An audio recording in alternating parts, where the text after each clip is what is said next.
Kag sa numero 1 sa mga balita subong nga adlaw, helper sa truck nga nabatian nga nagapangayo sang tabang agud bakuha sa nagakasunog nga truck ang duha pa lang kaadlaw sa iya nga trabaho. Duha sa mga napatay kahapon sa aksidente sa Valladolid, mga tumandok sang Silay City, ilang nga mga pamilya hindi pa makabaton sa ilang nga brutal nga kamatayon. Yaring report.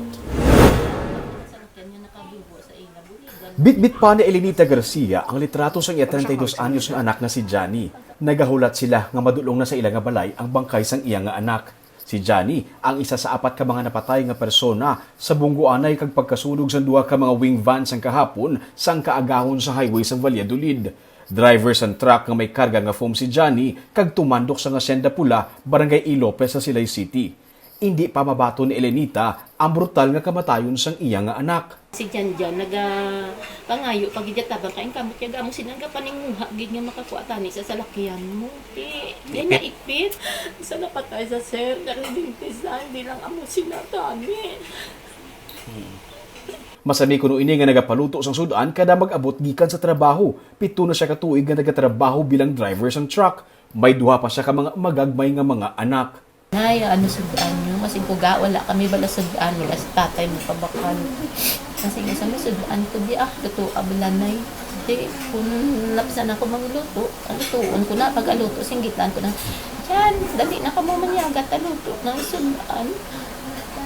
Subong, wala na, sir. Sa Hacienda Pulaman, nagapuyo ang kaupod niya nga helper nga nasunog nga si Ivel Ilustrisimo. 24 anyos pa lang si Ivel kag ika-4 sa siyam ka mag-ulutod. Sang matabo ang aksidente, ikaduha niya pa lang nga adlaw sa trabaho. Kaya ang helper, gid sang driver, naglain ang pamatsyag, naging ka lang sa dapat, to tapos kung wala sa natawo, dapat doon mo, naging sa blasin na helper, naging sang driver, di regular, naging sang helper, tinan mo na tapos. Paano siya nakasunod nila?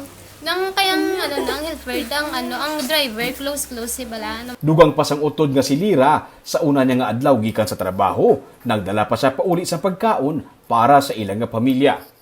Tingala si mama yan nga, damo sing tinapay at isda. Do ka sign to bro, kay sa bilog yung dito lang sa doon to katawa mahibla siya nagdaka sa mga sudan mo na bla do ka dumisay na to blahaw. Sunday Johnny kag Ivel ang sakay sa wing van sang Ribson gikan sa Bacolod pa Dumaguete City. Suro sa PNP, posible nga nalapot sang wing van nga nakabunggo sa ila ang fuel tank sang ilang nga truck nga nangin kabangdanan sa pagsugod sang kalayo. Sakay naman sa piyak nga wing van ang mag-utod nga Wendell kag Carlo Larios sa Mabinay City, Negros Oriental. Gikan naman sila sa Dumaguete City kag padulong sa Bacolod. Sa investigasyon sang pulis, naglapaw sa iyang alin ang wing van nga ginasakyan sa mga Larios kag ila nabungguan ang wing van nga gikan sa Bacolod. Ginsabat na sang tagsa ka kumpanya ang pagprekorar sang ilang nga mga bangkay.